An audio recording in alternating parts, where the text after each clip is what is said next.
আসসালামু আলাইকুম ভিউয়ার্স, সবাই কেমন আছেন? আশা করি ভালোই আছেন। আলহামদুলিল্লাহ আমরাও অনেক ভালো আছি আল্লাহ তাআলার অশেষ রহমতে। তো এই তো নতুন দিনে নতুন একটা ব্লগ শুরু করে দিলাম। তো এই তো প্রথমেই আমি নামাজ পড়ে নিলাম। নামাজ পড়ে তারপর সকালবেলা ফজরের নামাজের সময় ভিডিও করেছিলাম। তো এই তো ফজরের নামাজের ভিডিও শেষ করে ঘুমিয়েছিলাম, ঘুম থেকে উঠলাম। তো ইদানিং কী হচ্ছে, আমিও যখন উঠতেছি তখন আয়াতও তখন ঘুম থেকে উঠে পড়তেছে। দুইজনের মানে একসাথেই ওঠা হইতেছে, এর জন্য কাজেরও সমস্যা হচ্ছে। তো মানে অসুবিধা হলেও তো কিছু করার নাই। তো এই তো সকালবেলা ওটা আমি কতগুলো চিংড়ি মাছ ছিল ফ্রিজে, মানে কোটা হয়নি এরকম। তো এই যে এখন তো তোর বাবা ঘুমাচ্ছিল, তোর বাবা ঘুমের মাঝখানে শুধু বারবার বিরক্ত করতেছিল। আর বাবা বলতেছে যে ওকে নাও, আমি একটু ঘুমাই। কিন্তু আমি আসতে বললেও সে আসে না। তারপর বাবার একটা ঝাড়ি দেওয়ার পরেই তো সে কান্না করে বলতেছে আমাকে নাও, আমাকে নাও। তারপর তাকে উঠাইলাম। মানে বাচ্চাদের জন্য আসলে বাচ্চা যতক্ষণ পর্যন্ত না ঘুমাতে পারবে ততক্ষণ পর্যন্ত কিন্তু আপনিও ঘুমাতে পারবেন না। তাই আমাদের অবস্থা ওইটা সেরকম, রাত ঘুমাইতে ঘুমাইতে প্রায় 2টা-3টা বেজে যায় ওর কারণে। কারণ কী করবো, ঘুমাতে চায় না। তো এইখানে যে আমার নানা শ্বশুর আসছিল, তাকে আমি এখন চা বানিয়ে দিব। আর ঘরের অবস্থা দেখেন, সকালবেলা কিন্তু একবার ঘর গোছানো শেষ। তারপর বাইরে জামা কাপড় আনলাম। আর আমার মেয়ের যত খেলনা ছিল ঝুড়িতে সব কিন্তু সে বের করছে। বের করে যে পুরো ঘর তছনছ বানিয়ে ফেলছে। ওর বাবা চলে গেছে ডিউটিতে। তো এখানে পুরো ঘরটা আমি গুছাবো। তার আগে আমার নানা শ্বশুরকে আগে চা দিয়ে নিব। চা দেওয়া শেষ করে তারপর পুরো ঘরটা গুছাবো। যাই হোক, চলে আসলাম ঘর গোছানোর পরে। এখন ঘরটা ঝাড়ু দিয়ে নিব। আর কে কে আমার মতো এরকম ঝাড়ু বেঁধে রাখবেন অবশ্যই কমেন্ট করে জানাবেন। কারণ আমি সবসময় ঝাড়ু কিনি, ঝাড়ু বেঁধে রাখি, না হলে কিন্তু ঝাড়ুর শলাগুলো সব ভেঙে যায়। তো এই তো এখন ঝাড়ু নিব, ঝাড়ু দিয়ে দিব পুরো ঘরটা। আর ঝাড়ু দেওয়ার সময় মনে করেন এই একটা ভিডিও আমি 5বার করেছি আমার মেয়ের জন্য। যতবারই ফোন সেট করি ততবারই সে ধরে আসলে নষ্ট করে ফেলে। আর আমার যেহেতু কোনো ক্যামেরাম্যান নাই, আমি এখন তুই খুবই গরিব মানুষ, আমার কোনো ক্যামেরাম্যান নাই, আমি নিজেরটা নিজেই করি। এর জন্য মানে বারবার ক্যামেরা সেট করে তারপর করতে হয়। তো যাই হোক, আজকে কিন্তু আমার কোনো রান্নাবান্না নাই। আমি গতকালকে খিচুড়ি রান্না করেছিলাম, সেগুলো দুপুরে রয়ে গেছে, সেগুলো খাবো। আর আজকে রাতে রান্না করব। তো এই তো এখন ঘরটা পুরোটা ঝাড়ু দিয়ে নিব। ঝাড়ু দেওয়ার পরে মানে আসলে গৃহিণীদের কাজের কোনো শেষ নেই, কাজের শুরু আছে, কাজের কোনো শেষ নেই। তারপরেই তো বললাম যে আমার আজকে চিন্তা করছি যে অ্যাকোয়ারিয়ামটা পরিষ্কার করব। কারণ আর আমার অ্যাকোয়ারিয়ামটা খুবই ছোট, কারণ অ্যাকোয়ারিয়ামটা অনেক দিন যাবত পরিষ্কার করা হয় না। তো এই তো সোফাটা কিন্তু আমি একটু আগে গুছিয়েছিলাম, আপনাদের দেখাইছি যে পুরো ঘরটাই গুছানো ছিল। দেখেন মিনিটের ভিতরে, মানে 1 মিনিটও যায় না গুছানোর পরে সে কিন্তু আবার নষ্ট করে ফেলছে। আর সোফায় যে বসে বক বক করতেছে, কি যেন একা একা বলতেছে জানি না।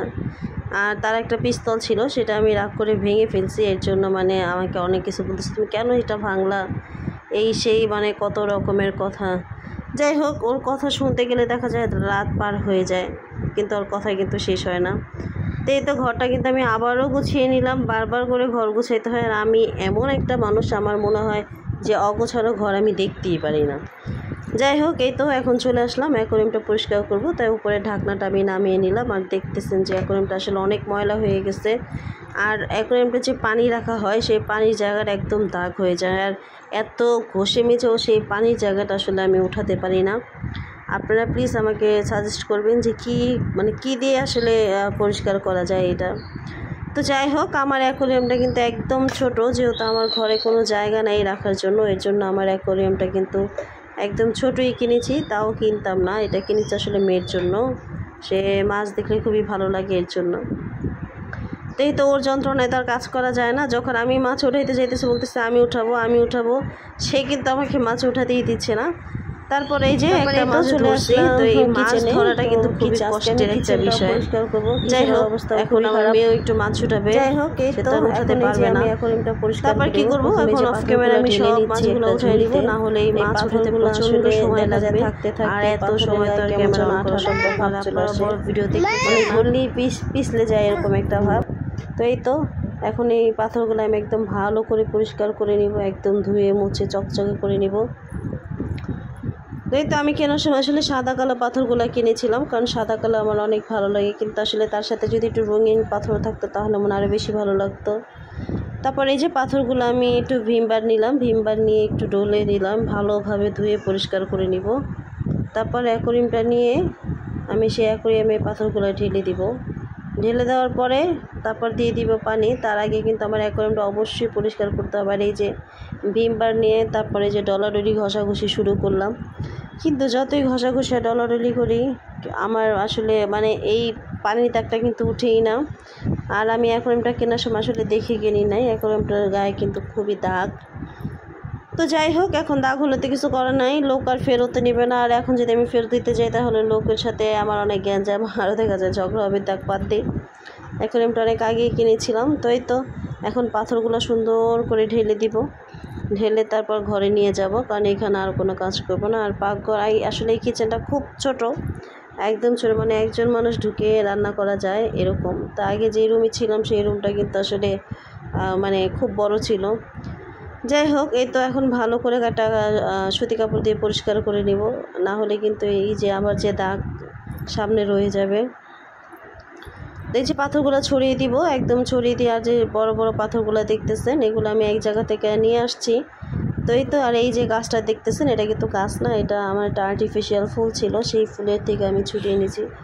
ছুটিয়ে তারপর গাছ হিসাবে আর কি ব্যবহার করছি, না হলে দেখা যাবে মানে অ্যাকোয়ারিয়ামটা একদম খালি খালি লাগবে। আর খালি খালি অ্যাকোয়ারিয়াম ভালো লাগে না। মাছ কিন্তু এমনিতেও খালি জায়গায় মানে পাথর গাছ ছাড়া লাগানো যায়, তার মানে রাখা যায়, কিন্তু আমার মনে হয় যে একটু মানে গাছ টাছ থাকলে আর কি ভালো লাগে। তাই তো মাছটা ঢেলে দিচ্ছি। এখন এই অ্যাকোয়ারিয়ামে আরও পানি লাগবে, তার আগে আমি এটা ফিরে উঠাবো। তারপর দেখতে দেখতে কথা বলে, আমার ভিডিও যদি আপনাদের কোথাও কোনো অংশ ভালো লেগে থাকে তাহলে প্লিজ সবাই আমাকে সাপোর্ট করবেন এবং আমার চ্যানেলটা সাবস্ক্রাইব করবেন এবং এটা লাইক দিয়ে পাশে থাকবেন। কারণ আসলে দেখা যায় একটা লাইক আমাদের অনেক ইন্সপায়ার করে ভিডিও তৈরি করার জন্য।